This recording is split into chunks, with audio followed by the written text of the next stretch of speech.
Pagi ini insya-Allah kita teruskan siri tadabbur surah Maryam yang mana kita akan membincangkan kumpulan ayat mula 41 sehinggalah ayat yang ke-42, yang mana bermula ayat 41 ini Allah SWT menceritakan tentang kisah seorang Nabi, seorang Rasul dengan bapanya, iaitu Nabi Allah Ibrahim alaihi salatu wassalam.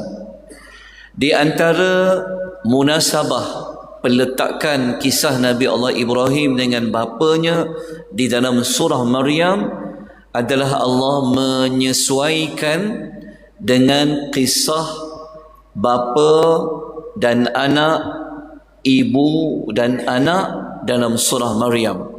Sebelum ni kita mengetahui Allah mulakan surah Maryam berkenaan dengan seorang bapa, iaitu Nabi Zakaria dengan anaknya Nabi Yahya alaihi wassalatu wassalam. Begitu juga kisah Maryam dengan anaknya Nabi Allah Isa alaihi salatu wassalam. Jadi kita bacakan ayat yang ke-41 surah Maryam. A'udzu billahi minasy syaithanir rajim. Bismillahirrahmanirrahim. Wadhkur fil kitabi Ibrahim. Innahu kana siddiqan nabiyya. Okay, terjemahan ayat. Dan ceritakanlah, iaitu Nabi SAW diperintahkan oleh Allah untuk mengingati dengan menyampaikan dalam kitab, iaitu Al-Quran, tentang Ibrahim. Ibrahim merujuk kepada Nabi Allah Ibrahim alaihi salatu wassalam, yang mana Nabi Allah Ibrahim ini yang pertama kana siddiqan, sesungguhnya dia ialah seorang yang benar. Yang kedua, nabiyya, adalah seorang nabi. Okay. Kita dapatkan terlebih dahulu bilakah diutuskan oleh Allah Azza wa Jalla Nabi Allah Ibrahim alaihi salatu wassalam.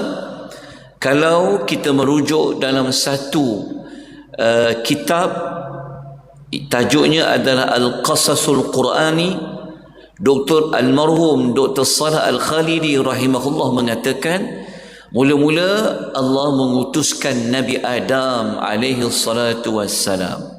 Nabi Adam hanyalah seorang nabi, bukanlah rasul.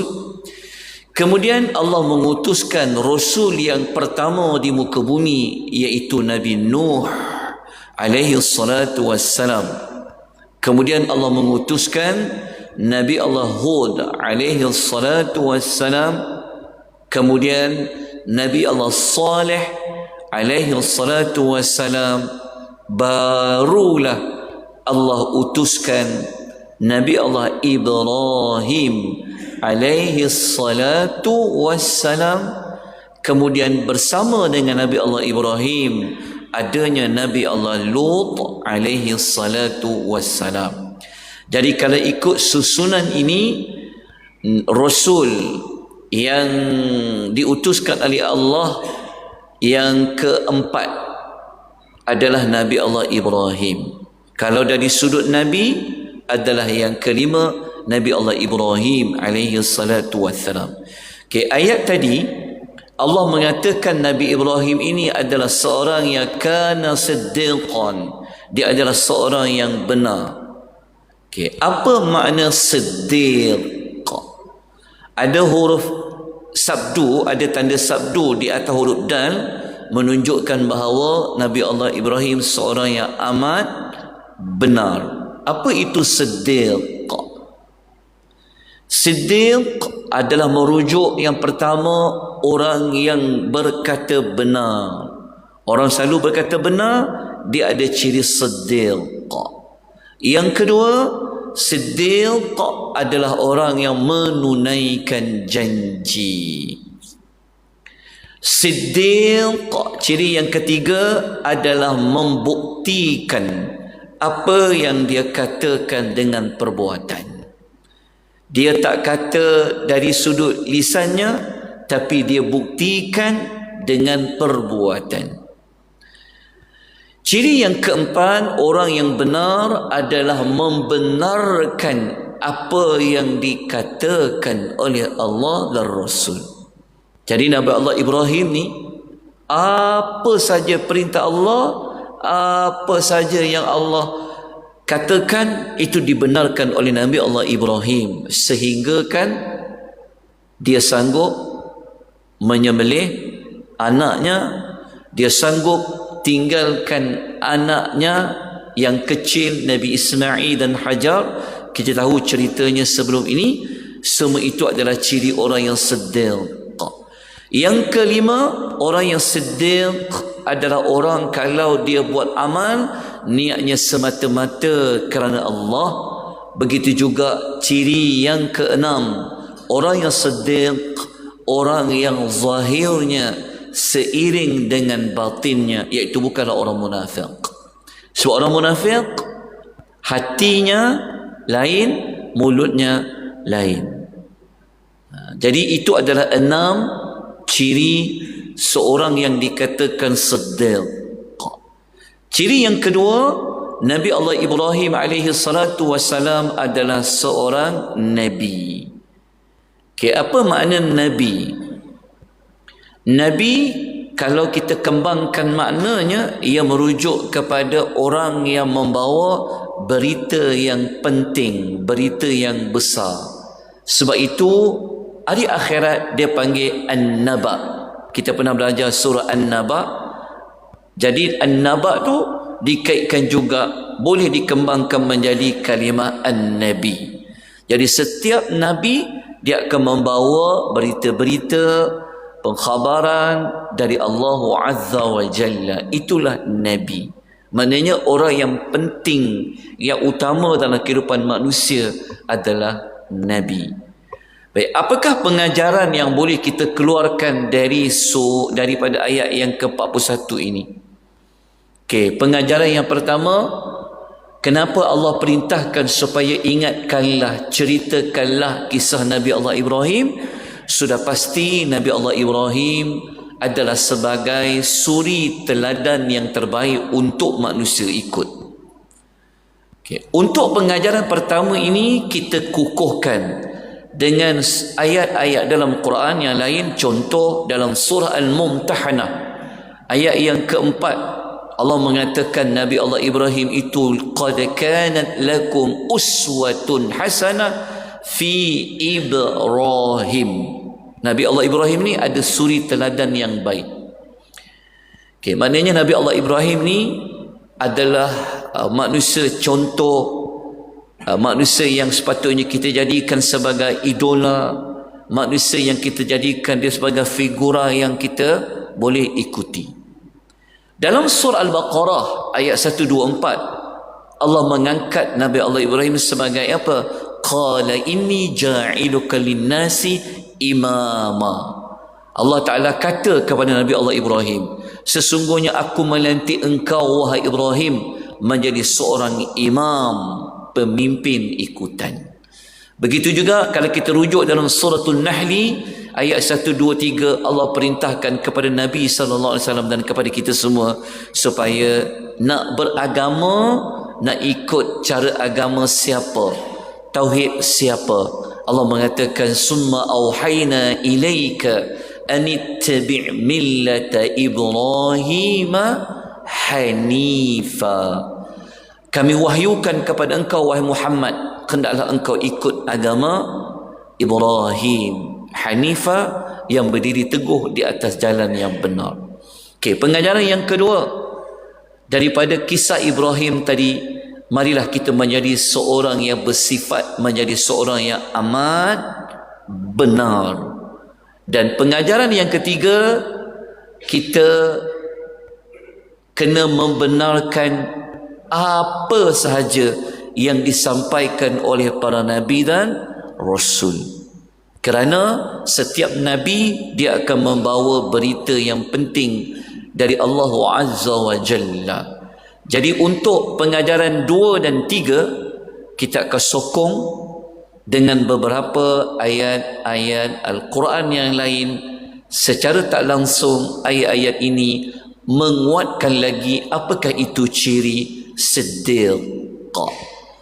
Okay, rujuk surah Az-Zumar ayat 33. Orang yang siddiq adalah orang yang membenarkan. Ayatnya berbunyi wallazi jaa bis-sidqi wa saddaqa bih. Tengok kalimah wa saddaqa bih, ulaika humul muttaqun. Orang yang membawa kebenaran dan orang yang mengakui kebenaran yang dibawa, mereka itulah orang yang bertakwa. Siapa yang membawa kebenaran? Nabi SAW itu benar, Nabi bawa Islam itu benar. Maka orang yang beriman kena mengakui kebenaran yang dibawa. Tengok dalam surah Al-Hadid ayat nombor 19 muka surat 540. Siapa itu siddiq? Walladzina amanu billahi wa rusulihi ulaika humus siddiqun. Tengok kalimah siddiqun. Orang yang beriman kepada Allah dan para rasulnya, mereka itu di sisi Tuhan mereka adalah seperti orang yang siddiq. Jadi orang beriman kepada Allah dan Rasul, dia adalah golongan siddiq. Okay, tengok dalam surah Al-Baqarah ayat 177, muka surat nombor 27 dalam Quran. Allah Ta'ala kata, siapa itu orang yang siddiq? Wal mufuna bi ahdihim idza ahadu. Sampailah hujung ayat, Allah kata ulaika allazina sadaqu. Tengok kalimah ulaika allazina sadaqu. Orang yang menepati janjinya apabila dia berjanji. Dan orang yang sabar, Allah timpakan kesempitan, penderitaan dan di dalam peperangan. Allah kata mereka itu siapa? Mereka itulah orang yang siddiq, orang yang benar. Okay, rujuk pula dalam surah Al-Ahzab ayat 35 muka surat 422. Allah memuji, Allah mengangkat darjat siapa-siapa yang siddiq, sama ada dia perempuan ataupun lelaki. Ayat ini kalau tuan-tuan dan perempuan boleh ingat, sangat bagus, kerana dalam ayat ini Allah menyebut beberapa ciri manusia yang Allah puji. Allah bagi keampunan dan Allah bagi darjat yang tinggi. Salah seorangnya Allah kata, innal muslimina wal muslimat wal mu'minina wal mu'minat wal qanitina wal qanitat was sadiqina was sadiqat. Inilah perbincangan kita pagi ini. Was sadiqina was sadiqat. Sesungguhnya para lelaki dan wanita yang beragama Islam, yang beriman, yang tetap dalam ketaatan yang benar, itulah perempuan yang benar, lelaki yang benar. Okay, semoga Allah SWT jadikan kita, bimbing kita menjadi seorang yang siddiq seperti mana Nabi Allah Ibrahim alaihi salatu wassalam. Okay, kita lanjutkan lagi pada ayat yang ke-42. Allah menceritakan bagaimanakah dakwah Nabi Allah Ibrahim alaihi salatu wassalam. Kita baca ayatnya. إِذْ قَالَ لِأَبِيهِ يَا أَبَتِ لِمَ تَعْبُدُ مَا لَا يَسْمَعُ لِمَ تَعْبُدُ مَا لَا يَسْمَعُ وَلَا يُبْصِرُ ولا يبصر ولا يغني عنك شيئا. Ketika dia berkata kepada bapanya abihi,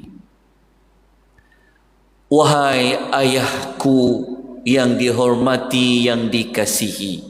Sebab kalimah ya abati bukan sekadar kalimah panggil ayah, tapi dalam panggilan itu ada ungkapan penghormatan dan kemuliaan. 5, dia kata, kenapa ayah menyembah benda yang tak sentiasa boleh mendengar? Dan kenapa ayah menyembah benda yang tak boleh melihat? Dan kenapa ayah menyembah benda yang tidak dapat menolong ayah walaupun sedikit pun? Okay. Jadi ayat ini kita dapati inilah permulaan ya kisah Nabi Allah Ibrahim. Dalam Quran Allah tak bagi tahu kita macam mana hidup kecil Nabi Allah Ibrahim, macam mana dia membesar, tidak ada. Hatta dalam hadis pun tidak disebutkan. Yang kita dibagi tahu munculnya watak Nabi Allah Ibrahim alaihi salatu wassalam ketika dia berdakwah kepada bapanya. Okay. Kenapa bapanya? Kerana dakwah mesti mula dengan ahli keluarga sebelum orang luar. Siapa nama bapanya dalam ayat ini? Kalau kita rujuk dalam surah Al-An'am ayat 74, muka surat 137, Allah memberitahu namanya, wa idh qala Ibrahimu li abihi azar. Ketika Ibrahim berkata kepada bapanya Azar. Para ulama tafsir berbeza pandangan dalam menentukan Azar itu bapa dia sebenar ke atau bapa saudaranya. Kerana Quran hanya kata bapa. Jadi pendapat pertama seperti mana pendapat pilihan Al-Imam Tabari, Ibnu Katsir, Syekh Ahmad Syakir mengatakan Azar memang bapa kandungnya yang sebenar. Ini juga adalah tafsiran Ad-Dhahhak As-Suddi dan juga Ibnu Ishaq. Manakala pendapat yang kedua kata bukan, Azar bukan bapa sebenar tapi bapa saudara. Ini adalah pendapat yang pendapat ini pendapat Ibnu Abbas, Ibnu Musayyib dan sebagainya. Jadi berlaku perbezaan pendapat di kalangan para ulama tafsir siapa itu Azar. Tapi yang pasti bapa lah. Bapa tu pasti temu bapa kandung ke bapa saudara. Macam Nabi SAW pernah menyeru bapa saudaranya iaitu Abu Lahab. Adakah sama Azar ini macam Abu Lahab kedudukannya? Wallahu ta'ala alam. Berlaku persisnya pendapat di kalangan para ulama tafsir. Okey, dia kata kepada bapanya apa? Kita telah sebutkan tadi tu. Jadi dapat kita ringkaskan bahawa Nabi Allah Ibrahim dia melarang kepada bapanya jangan sembah benda. Sebab apa? Sebab yang disembah tu adalah patung. Patung tu apa sifatnya? Tak boleh mendengar, tak boleh melihat. Walaupun orang buatkan mata, kan? Sebenarnya dia tak boleh mendengar sebab apa? Sebab dia patung lah. Kenapa sebut dengar dulu baru sebut melihat? Kerana orang yang menyembah patung ni dan berhala ni, mereka mesti minta tolong, kan? Mesti nak minta rezeki ke, nak minta perlindungan ke. Jadi mereka mesti bercakap kepada patung-patung tu. Dia panggil macam mana? Wallahu ta'ala alam lah, kan? Jadi yang dia panggil tu tak boleh mendengar dan juga tidak boleh melihat sebab dia patung dan tak boleh buat apa-apa pun. Ini adalah teguran Nabi Allah Ibrahim kepada bapanya dalam panggilan secara yang sangat halus. Jadi kita tutup dengan pengajaran ayat nombor 42. Pendek saja insya-Allah. Apa yang dapat kita keluarkan, nombor satu pengajaran dia, seruan dakwah kepada ahli keluarga. Ini memang kaedah dakwah, keluarga dulu yang perlu diseru.